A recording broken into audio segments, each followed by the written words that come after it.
Thanks for the introduction, Candace. I'm just going to click my got it here so that goes away.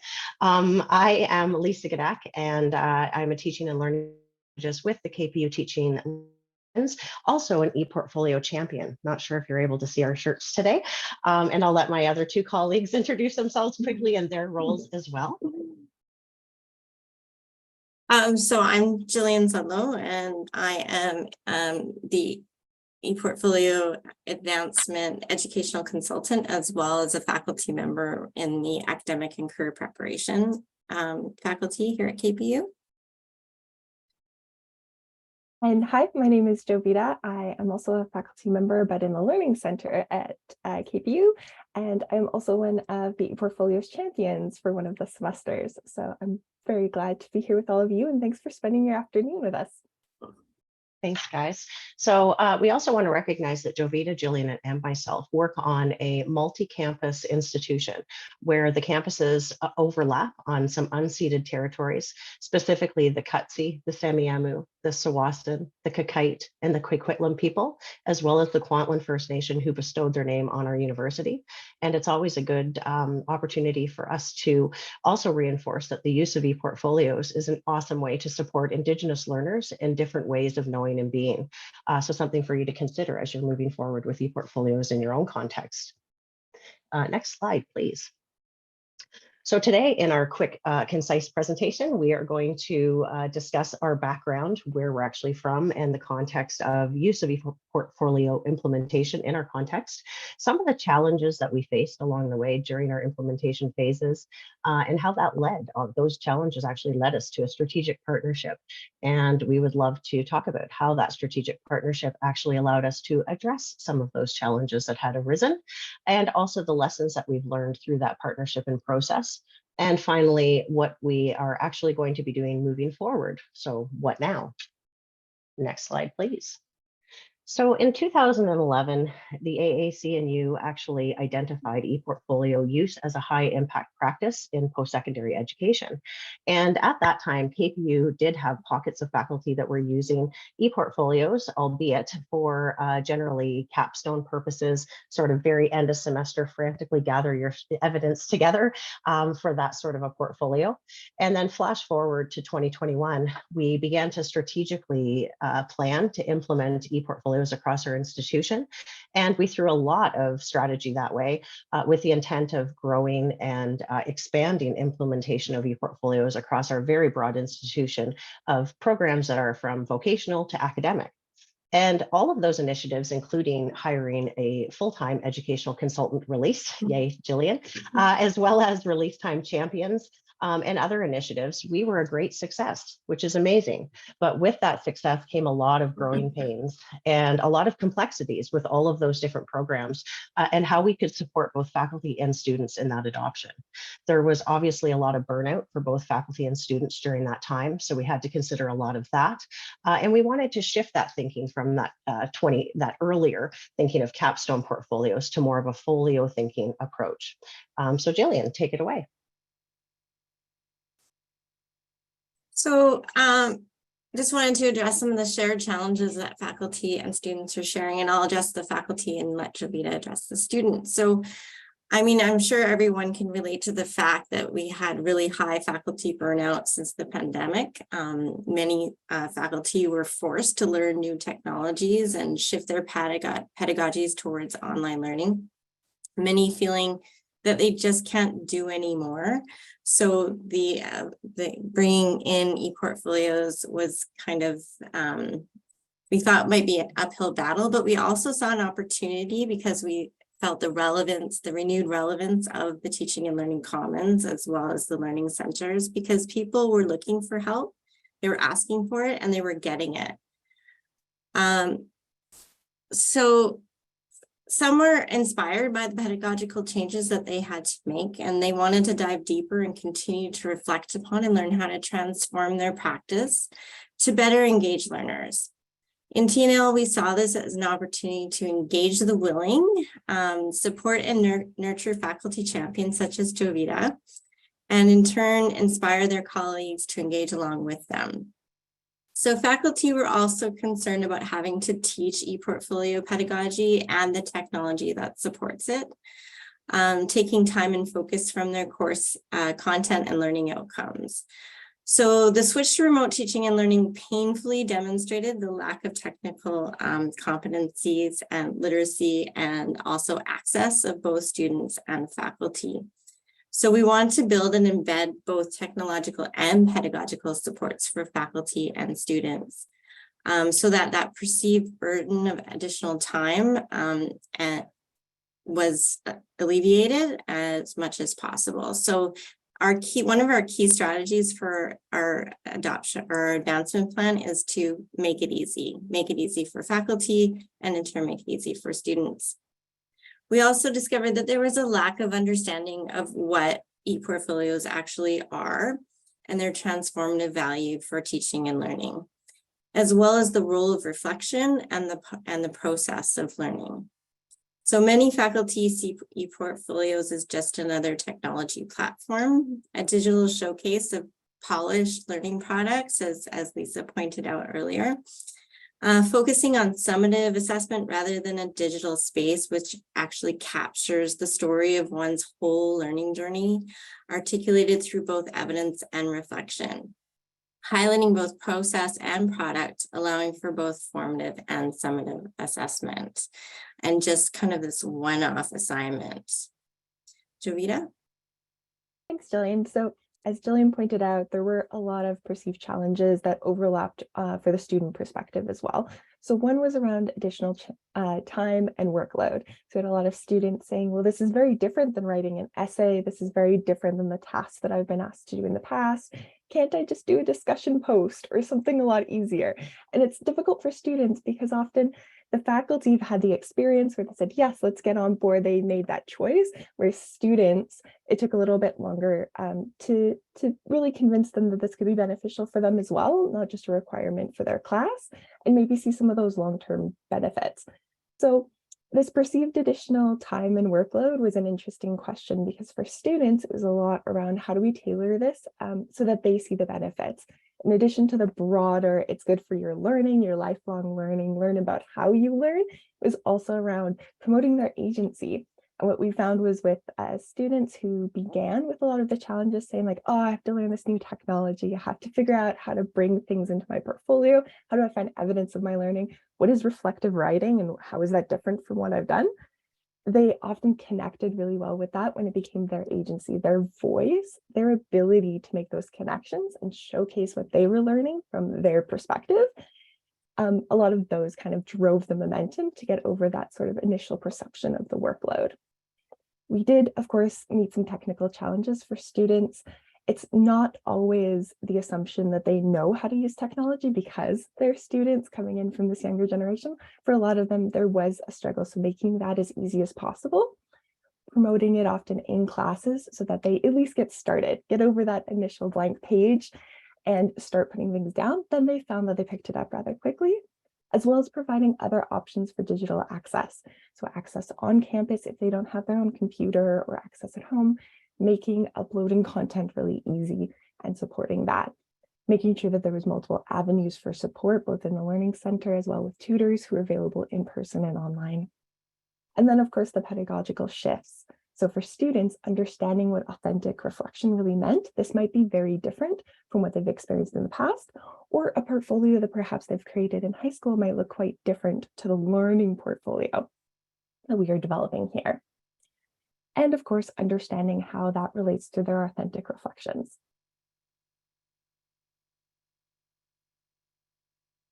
So why collaborate? Collaboration between the Teaching and Learning Commons and the Learning Center brings together expertise in both faculty and student educational development, with the goal of aligning student and faculty resources and ensuring support for both to continue and to grow adoption and implementation. So there's, we often have this discussion that what benefits faculty benefits students, and what benefits students benefits faculty. So this whole reciprocal relationship. So there's a belief that faculty would be more willing to engage if they knew that students could get support with reflective practice and with the ePortfolio platform as well. So we wanted to promote a shared understanding of the benefits of folio thinking. We wanted to use common language, terms, definitions, and align, share, and adapt resources and training materials. In terms of the value proposition for faculty, in the Commons, we recognized early on that to engage faculty in ePortfolios, they first needed to understand the why. And why they're beneficial for teaching and learning so that they can in turn share the benefits with their students. It's pretty obvious to students if their instructors are engaged and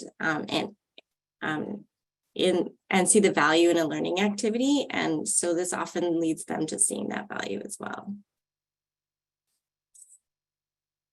Anything Absolutely. to add, Jovita? Yeah, and just to tag on there, because I know it's a short presentation, I'll make it quick. But what we really found from working with Jillian, at least on our end, was that having that common language and building those resources together really helped, because often in the larger post-secondary, we kind of end up being a little bit siloed. But by having them together so that faculty were seeing their development and training, and then they could see all of the handouts and support and other resources that they had for the students that they could literally just grab and use in their classrooms, that there was this nice integration of the two pieces, made it a lot smoother, I think, for both the students and the faculty, because the students were seeing that common language. When students were coming into the center, we could also talk about folio thinking, using that common expectations, as well as around what type of assignments and what type of writing we could develop for workshops and support. So to address the challenges, again, we're continuing to sell the value proposition of folio thinking pedagogy and employment readiness to both faculty and students. We really wanted to make sure that first and foremost, faculty recognize the benefits for student learning, which we've heard through many presentations today are many and varied. We also wanted faculty to see benefits beyond the classroom in regards to students being able to articulate their learning and make connections, whether that be for their classes or whether that be for future employers. Additional selling points, of course, are mitigating academic integrity issue violations, how ePortfolios can support different program accreditation processes, and how faculty can use ePortfolios for their own personal and professional growth. And that really is where faculty, I believe, truly understand their transformative value. So in the process, we have created a faculty-facing website, which includes the student crossover to the student resources, and we've as well as a student website, faculty and student workshops, again, using that common language, often common resources as well. Institutional rubric has been created that we're piloting right now so that students are aware of what it means and faculty are using the same ones. We share the same reflective models. We have both student and faculty communities of practice, as well as offer one-to-one support, both in the Learning Center and in the Commons, with both Lisa as a learning technology strategist and myself as an educational consultant. And these are, so Jovita has put both of these in the chat, links to both of them. The TLC, that's the Learning Center, that's the student-facing website. Any Portfolio Matters at KPU is the faculty-facing website. Either have anything to add? I think that this is such a great resource because as we heard in some of the earlier presentations today, having that open access where people can read and learn more about it, as opposed to having it just in individual programs or in individual classes, I think was really helpful. And on the student side of things, having their voice in both the design and the material that was included was a really nice way, because it definitely shifted the way that we were thinking about how we were going to present that information. So the lessons that we learned, strategic partnerships are crucial, whether that be between the Commons and the program that is implementing, but also adding in the Learning Center into that partnership. So it kind of goes faculty, commons, and the learning center so that everybody knows what everybody is doing. This again promotes best practice and alignment at the same time. Both faculty and students need to have kind of that shared understanding of the value of ePortfolios for true and authentic buy-in. So the why really needs to be clearly communicated, and it needs to be consistent on both ends. We found that program level initiatives are most effective so that you don't have that one-off assignment and students spend all this time creating something and never look at it again. And we've created a system of support where teaching and learning experts are there to support faculty. And we've also been giving time releases to faculty champions. And then we have the learning center model as well. Jovita, you want to explain that one? Sure, yeah. So the model that the Learning Center takes is a 4-tier. So general, accessible to everyone, complementary, in affiliation with specific goals or interests or subject areas. Then we have integrated as well. So if there is a specific initiative, a core program, for example, a folio or something like that. And then there's also embedded, where we might become part in helping with the design development and then having, for example, a peer tutor or something affiliated with a particular program. So we found that different levels based on where the need was at really helped in these types of initiatives.